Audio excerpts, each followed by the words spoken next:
Hi, everyone, and welcome back to Not Done. With a new year comes new excitement. And at the time of this recording, I'm actually in Cary, North Carolina without my microphone because my daughter was born on January 9th via surrogate. Esme Annie Dean joins the Not Done team, and we couldn't be more excited. Now, one of the great things about the podcast is that I've gotten the opportunity to talk to and learn from people in the industry that I've admired from the sidelines for years. And David Kong is one of those people. I'd seen David many a time on the stage at Alice or NYU, and now I get to host him on the podcast. Just a real treat for everyone. David was CEO for Best Western Hotels for 18 years, and we have a very healthy discussion about a broad range of topics from DEI, where David has a ton of credibility because he was the first Asian CEO of a large hotel brand, all the way to how is AI going to impact the industry. And he shares openly not only about his successes, but frankly about what he perceives as his biggest failure in not securing the votes necessary to take Best Western public.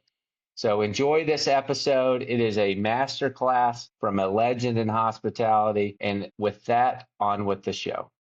Well, welcome back to another episode of Not Done. I'm Sloan Dean, and today I've got the opportunity to have on David Kong, the longtime Best Western CEO. He was CEO for over 17 years. And these last 4 years, David, you've been running a podcast yourself. I actually got to join you on that. So it's great to flip the script on you. Check it out. It's Personal Stories. You can find it on LinkedIn and also the website. David, welcome to the show. Thanks for being here. Thank you. I appreciate you inviting me, and greetings, everyone. So I thought we'd start with, everyone kind of knows you as the Best Western CEO, but I thought you've been, I think, gone for a little over 4 years. What have you been up to since? When I retired, I was thinking about how I could contribute back to the industry because this industry has been so good to me. And I've been CEO for a long time. And when I used to attend industry conferences and be on CEO panels, I would be the only minority representation on those panels. It would be all white men.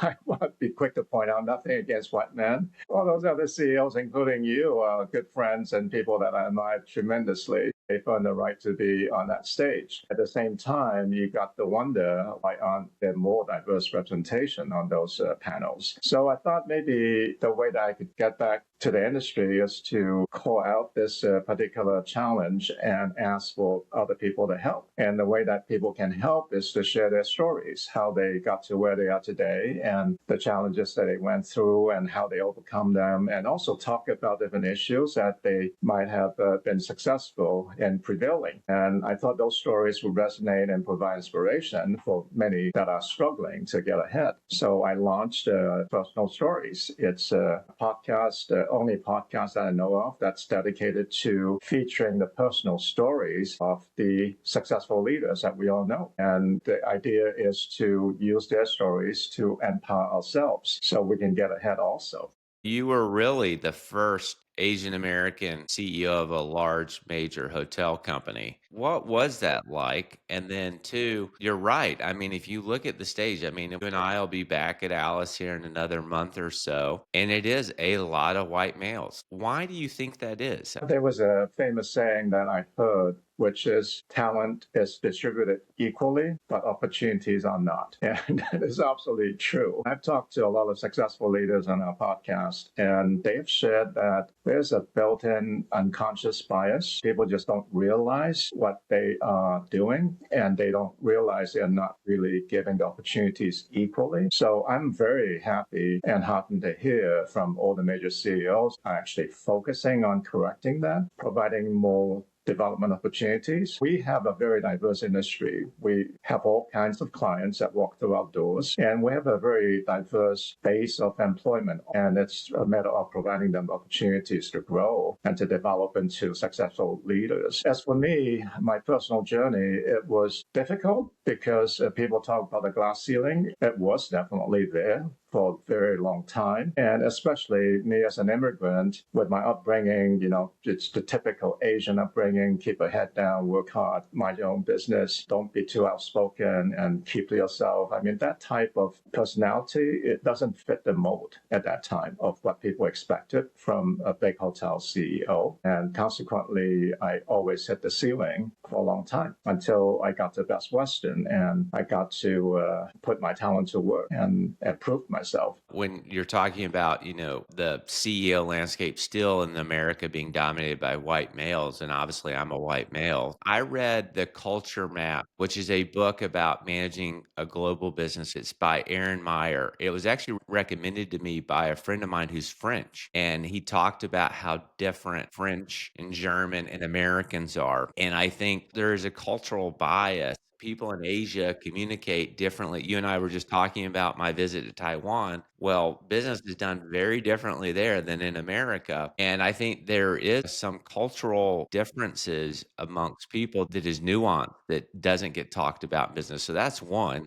The second is that I think it's informal mentorship. Unfortunately, and this is where I think it really hurts women in particular, is that if you want a CEO to mentor you, and most of the CEOs currently are men, there's a lot more men to men informal mentoring that happens. And so when it comes time, okay, who's going to be promoted to CEO? Well, the CEO often recommends the people they've mentored. And a lot of those informal mentoring relationships happen to be men to men peers. No, you're absolutely right, Sloan. And to take it a little bit further, it's a lack of role models also. I mean, Yeah. how many successful women CEOs are there? Whom can people look up to and say, I want to be like her? Yeah, when there's more examples, it seems more common. If everybody looks around and all the CEOs are white males, it's almost an expectation. There's also been this big pushback on DEI. My argument against that is that I do think things can go too far, but my take is that the numbers are the numbers. There is a disproportionate amount of CEOs that are white male. There's not enough women in leadership positions. What's your take on that? That there has been this big pushback on some of the diversity focus over the last decade. And then in the last several years, we've had a big pushback on it. Yeah, that actually is to be expected. For a long time, there was no such thing as DEI. And then finally, people realized we have to be more inclusive and more equitable because every business book teaches you to value, to put different looking people around the table so you can have innovative discussions. And people tell you to be more inclusive so everyone feels like they've been heard and seen and valued. That's inclusion, and everyone needs to be treated fairly. So that's equity. There's nothing wrong with DEI, and it's very much needed. Unfortunately, people took it too far and they started setting quotas and say, I'm going to have X number of females on the board. I'm going to have X number of females in this position or that position. And suddenly unqualified people ended up in those positions. Right. And of course, that causes resentment. And that resentment is what fueled this pushback against DEI right now. But if we're honest, I think everyone would agree diversity, equity, and inclusion is a good thing. After all, there's a reason why DEI is always mentioned in business books, and maybe that's not the term that they use, but they always teach you to attract diverse talent. So there's nothing wrong with DEI per se. It's just the quotas drove the resentment. Yeah, I mean, I think there's definitely a balance. You want to be an aptitude-based organization, but at the same time, if you're an organization that employs thousands of people and you look at the boardroom and it's 20 white males and no one else, then you might want to look in the mirror and think, well, maybe there's some bias here. I don't think it's nefarious. I do think humans often promote and mentor in their likeness. I think there's also a bias too. This is never talked about, an American bias. In American companies, people want a very aggressive personality, which is very, America is all about American exceptionalism, very entrepreneurial, very aggressive. And, you go do business in certain European or Asian countries, and that's not a good thing. It actually caused a lot of damage. I've actually witnessed a lot of American companies want a very aggressive personality profile, but it doesn't scale to a global global business well, because doing business internationally is very different. It's so true. That's what I was talking about. My personality, because of my Asian upbringing, it didn't fit the mold because people wanted someone more outspoken and more charismatic. And I just didn't fit the mold for a long time. That brashness that you refer to is very much valued here in the United States because it's like, oh, you're speaking your mind. In other parts of the world, it's very much frowned on because people prefer the more humble, respectful kind of approach. It's neither right or wrong. It's just a different way of doing business.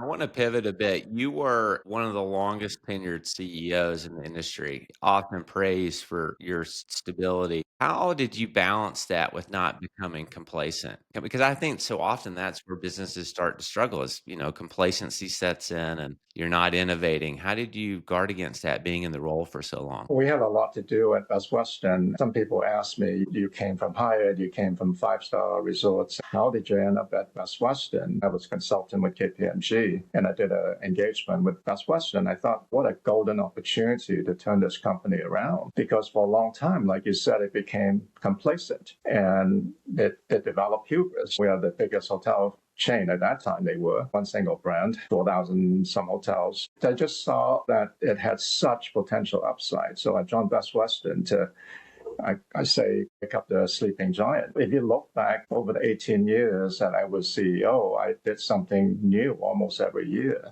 First, we cleaned house.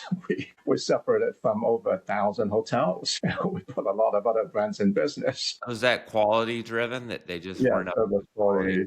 quality and design driven because we just thought that if you didn't have a quality foundation, you aren't going to be very successful. So we separate from a lot of hotels who are very stuck in their way of doing things and didn't pay much attention to cleanliness or quality. Didn't fit with the direction of the brand. And then we split the Best Western brand into three. We had Best Western Plus, and Best Western Premier. And the reason for that is simple, because we have very inconsistent guest experience. You can go to roadside Best Western, which is fine, offers great value, clean, good service, but it is very basic. And we have hotels in major locations, which are like a 200-room small Marriott, full service. And that diversity in experience creates inconsistency and cost confusion in the marketplace. So we needed to put them in three different categories so they have a chance to be more successful and command the average rate that they deserve. Because if you're running a full service Best Western and then somebody just came in from a roadside Best Western, they aren't going to want to pay the rate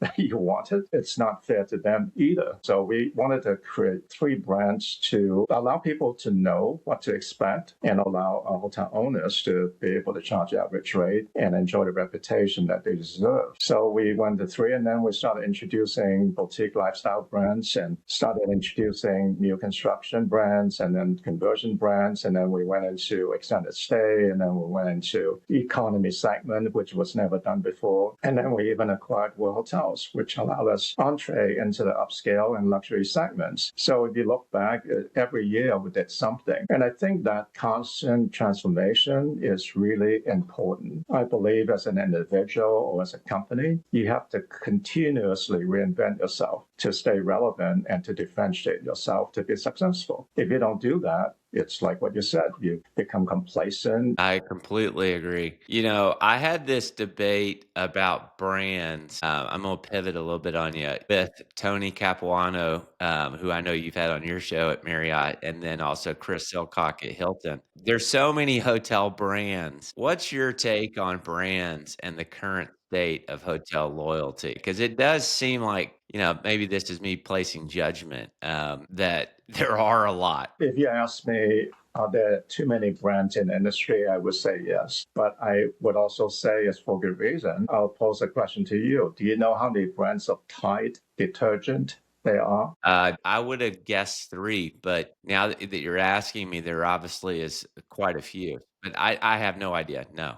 There are 46 different Tide detergents. So I will illustrate it through BMW. Imagine a table. You have BMW 1 through 7 or 8. And then going across, you have different size engines, sedans, SUVs, and you have electric cars, you have hybrids. Going across, you have many, many different selections, right? So already you have 8 here, and you have many other selections going across. Each box in that table is a brand. So if you have 10 going across, and you have 8 going down, that's 80 brands they can potentially launch. So why would people need all that? Well, if you are interested in a SUV, I drive a X5. I like that particular size. It seats 5 people very comfortably, lots of trunk space. But if you want something bigger because you have a family of 6 or 7, you're going to gravitate towards an X7. If you didn't have an X7, people are going to look at somebody else and not buy BMW. And if I want a smaller car, I might be interested in an X3. But if I wanted a coupe-shaped SUV, I might want an X4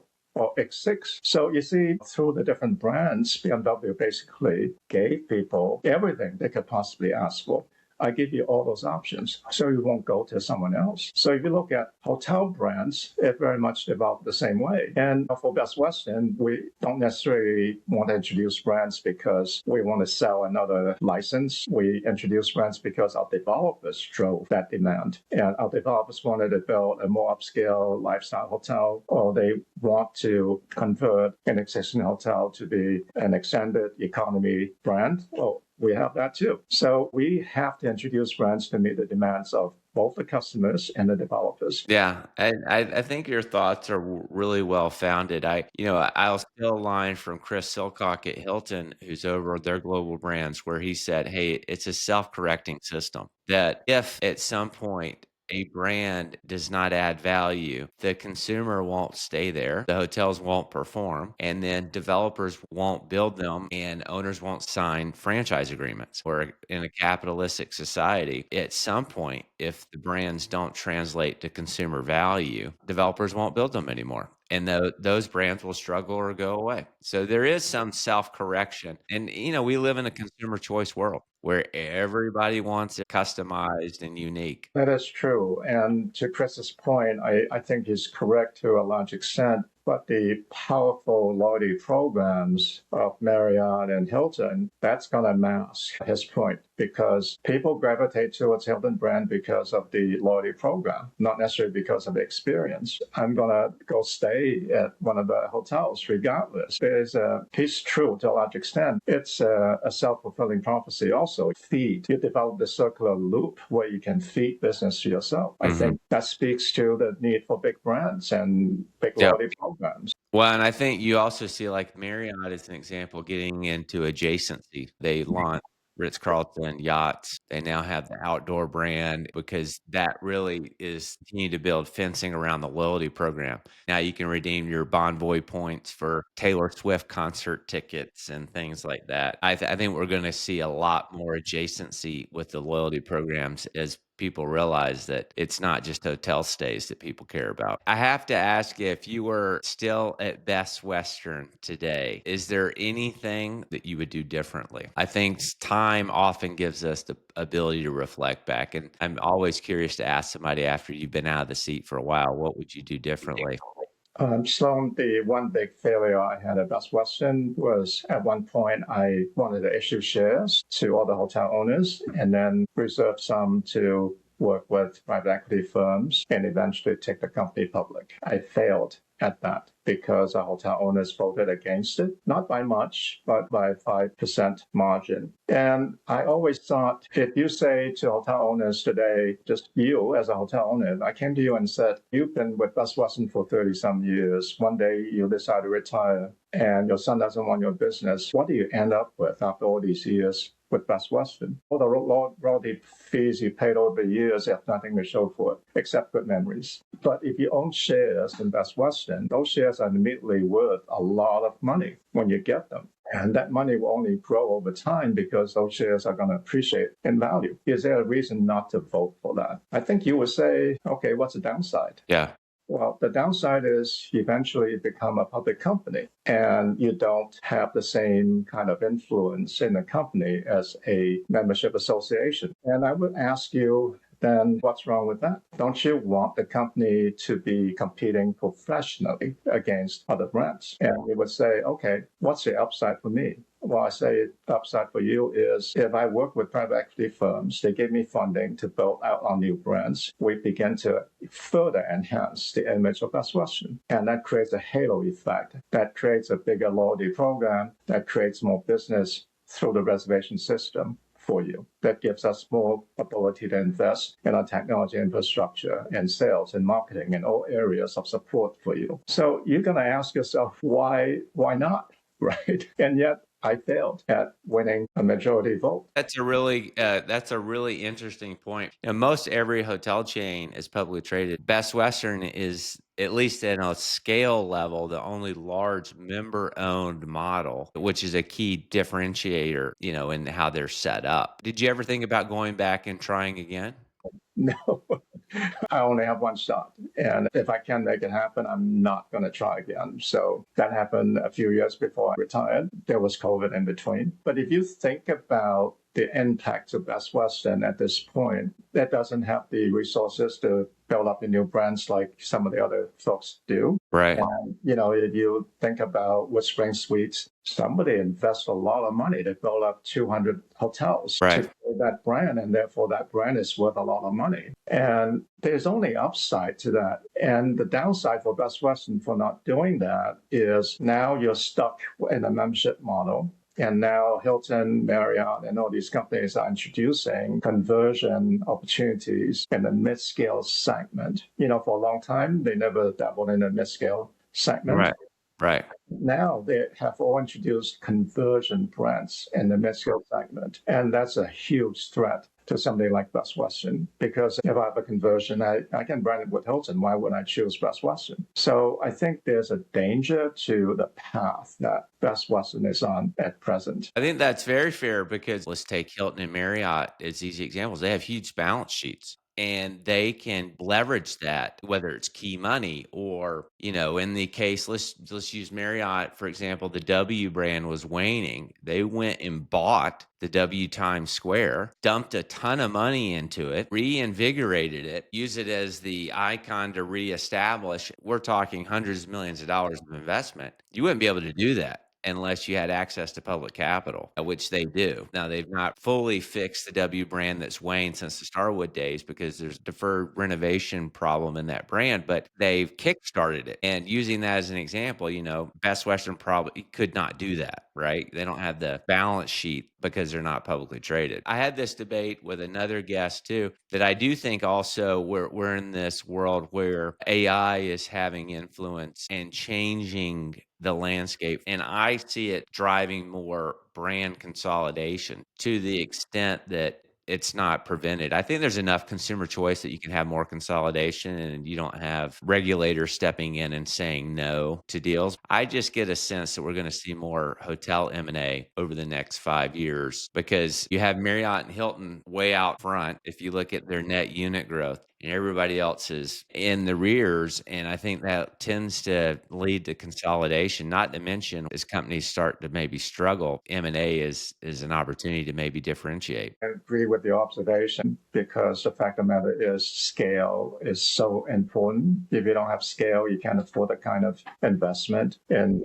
technology or marketing or any area. If you're going to invest a certain amount of money, let's just say each hotel was to chip in 3% for marketing. If you have 1,000 hotels versus if you have 100 hotels, the amount of money that you could spend is gigantic. And you take it to the scale of Hilton and Marriott compared to some of the other smaller brands, it's night and day. So they further their lead, and then all the other guys are going to be falling even further back. So I think that scale is going to drive a lot more consolidation. So I think the companies that can invest in AI is going to further differentiate themselves too. And the big guys only can afford to do more of that investment. If you step back objectively and you just look at the last 12 months of market share data, unfortunately, if you're a hotel owner or a hotel chain, the OTAs have gained more market share, at least domestically, than anyone else. And you look, Booking.com feeds TikTok, Expedia signed an agreement with OpenAI. The thing that really stood out to me was my friend was the number 2 employee, Lou. He said AI will bias towards the organization that has the best data set, and that's why he thinks the OTAs will win because they have access to the biggest inventory. So scale, like you talked about, really, really matters in this new world. And I thought that was really an enlightening point in the last 12 months. You look at the earnings calls, Expedia and Booking.com and Airbnb are killing it. Marriott and Hilton are doing quite well. A lot of the other companies are languishing. So we'll see. I remember I interviewed for a job. This was like a decade ago with Booking.com. And I asked some clever questions around their marketing cost. And this is well before I was CEO of Remington back in the day, earlier in my career. I remember the person I was interviewing with, they were a chief officer that reported to the CEO. And they told me, they said, yeah, we have our own office at Google, that Booking.com co-located with them. And I'm thinking to myself, wow, this is a different world where they're co-locating with Google. What is your take on AI and its impact beyond just scale matters in hospitality?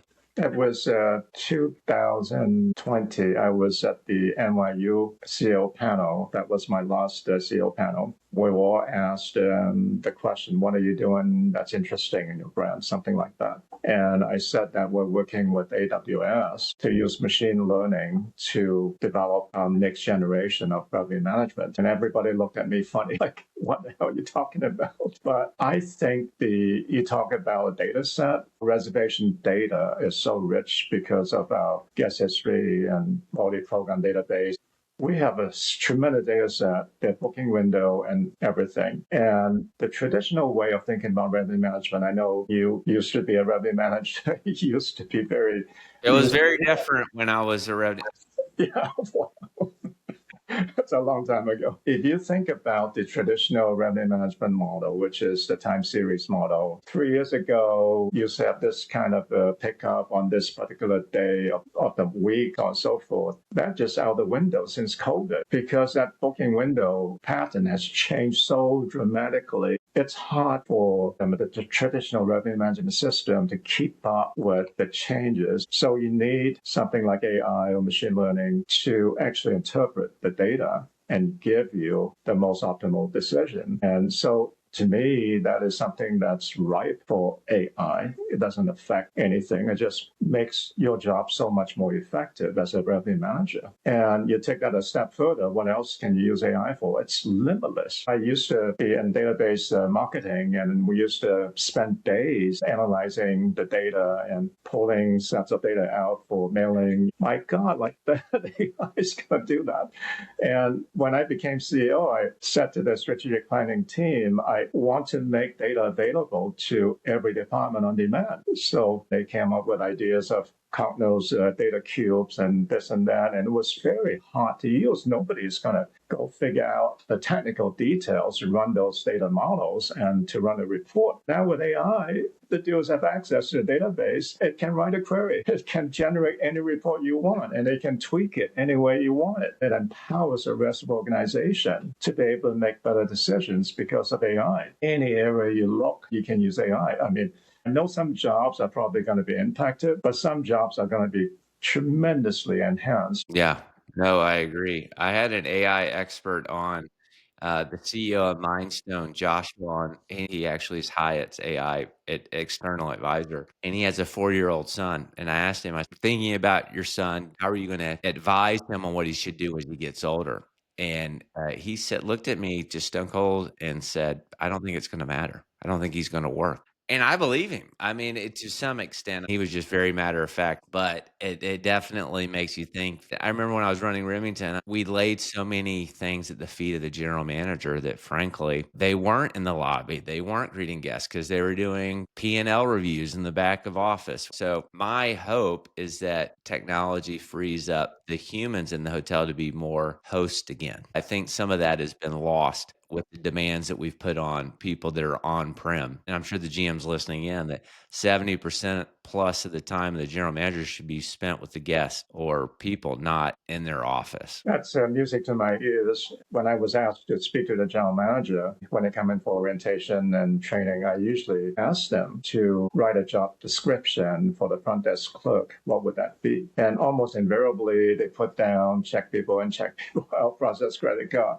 There's nothing about hospitality. Yeah. I would say to them, their real job is to make that first encounter at the front desk so memorable and special that the guests will overlook any mishap that may happen during their stay, and to make every other interaction so special and memorable that they would come back because of you. And if they can do that, they've just reinforced what hospitality is about. Through AI, I hope to refocus the purpose that we are hospitality. Yep. I think that is so well said. Well, I'd be remiss having someone of your caliber on the show and not talk about leadership. What's the best leadership advice you've ever gotten? Well, that's a good question. I have to give it some thought. I've gotten so many good advice along the way. People ask me to be a better listener, and certainly through my KPMG consulting days, I've learned how important it is to listen, because when you're listening to people intently, it's a sign of respect. That person may disagree with you in some ways, but the fact that you're listening to his opinion and rationale, that immediately diffuses a difficult situation. It's kind of like handling a complaint. If you don't let the guest just let it off the chest and you just listen without interjecting anything, it's going to make the whole situation so much easier to handle. I think you'll win a lot of points as a result. And also, people might say things that are different than the way that you think about things. If you are humble enough to accept a dissenting opinion, that's going to make you a better person, and you're going to make better decisions. The listening part of being a leader is tremendously important. The other one that everyone talks about is EQ, the empathy and caring in people. After all, we have to ask ourselves, what is the purpose of us being a leader? Is the purpose just to have a better P&L, or to have a stronger brand with more hotel growth? That all comes and goes. One day when you retire, everything is gone, forgotten. But if you are able to help people become more successful, and they've now become CEOs of other companies, that stays with you because you made a difference in people. So I think those two advice I want to share because they are so tremendously important. When I first came here, my parents told me, keep your head down, work hard. Your career will take care of yourself. That's a fallacy, because we all need mentors. We also need sponsors. We also need advocates. And sometimes you can't be working head down and think that, people would come to us and offer to be our sponsor. Right. That never happens. You have to go and ask for it. But first you have to prove yourself to be worthy. That is all great advice. I've worked for some amazing people that fit the mold of what you're talking about. And I've worked for some not amazing folks, and you learn from both the good and the bad. My experience has been that where I've worked for people that are very high IQ, low empathy, they often don't welcome dissenting opinion, and they're often the first person to talk. And that can be very dangerous, because you become an echo chamber of that one person's thoughts. You can learn from those folks, but they tend to not advocate for you. Absolutely right, because they would be thinking to themselves, you can never be as good as me. We have a lot of GMs that listen to this podcast. What would you say to them if they say, hey, I want to be CEO one day? Talked a little bit about the 3 stages of career progression. The first one is individual contributor, where you want to be the smartest person in that room, because you have that desire to be the best and learning as much as you can and volunteering for things. But you have to move over that stage to be successful. The second one is when you become a servant leader. You learn what's important in managing people. And by that, I mean, you used to think you're the smartest person in a room, and you want to be the smartest person in a room. Now flip it around and hire people that are smarter than you, because you can learn from them. If you can do that, you are well on your way. And of course, you can read up on what servant leadership means. It's the empathy and caring and all those things that we talked about. But the key thing is to surround yourself with people that are smarter than you. And you have to push yourself to progress from that stage onto the third stage, which I would term being a transformative leader. And this is when you have to push yourself to be innovative. How do you become innovative? Well, you hire people that are disruptors. You hire people who are going to disagree with you because they're going to push your thinking. But at the same time, you also are very in tune with what's going on. And you give yourself the permission to think about what's possible, not the status quo, not making it marginally better, but a quantum leap ahead. That's the first part to being a transformative leader. But the second part to that is just because you have a great idea, you can't necessarily bring it to life. Because when you have a great idea, that means it's very different. And that means people are going to disagree with you. Because plenty of people who are very happy with the status quo, they can't bring themselves to thinking the way that you think. And those naysayers would derail any great idea if you don't handle it properly. My big fiasco, we acquired World Hotels, and I didn't have the time to go out and do town hall meetings and reinvigorate the whole concept and explain things and address people's concerns. But if you want to be successful in launching a great, mind-blowing idea, you have to win people over. And it's not the brilliance of the idea, it's ability to address concerns. People don't have enough information, they don't move ahead. And you have to learn to deal with that. You have to recognize that that's valid from that person's point of view and help them think through it. Change management is tremendously important, but extremely difficult to do well. So if you want to be a transformative leader, having a great idea is only the first step. I feel like we just listened to a master class on career development. So thank you for that, David. We always end every pod with rapid fire. So I'll throw you a softball to start. Favorite book? Someone just gave me a book, How to Retire and Not Die. That's, yeah. I thought the title was funny. I read it, and it's all about having a purpose in life. It's no different than many other books you might have read. We all need a purpose. But the best business book I've ever read, and I refer back to it time and again, I gave it to my son on his graduation, is The 7 Habits of Highly Effective People. That book changed my whole way of working. It is so timeless. It was at Harvard when I first read it. It was, 30 years ago? Yeah, it's a great book. I need to reread. I read it once back in the day. I need to dust it off. Favorite hotel in the world? I used to work in Hawaii. When I first went back for vacation, I stayed at the Fairmont Maulani Hotel on Maui at Wailea Beach. Mm-hmm. That was spectacular. And I went back, I think 3 or 4 years afterwards. It wasn't nearly as good. They were going through some renovation. But I think it's kind of like you drink wine at a certain time on a certain occasion. Like you went out for a nice dinner, you had this bottle of wine, you think, this is just so wonderful. And then you went home, you buy it, and then you drink it. And it's not as good.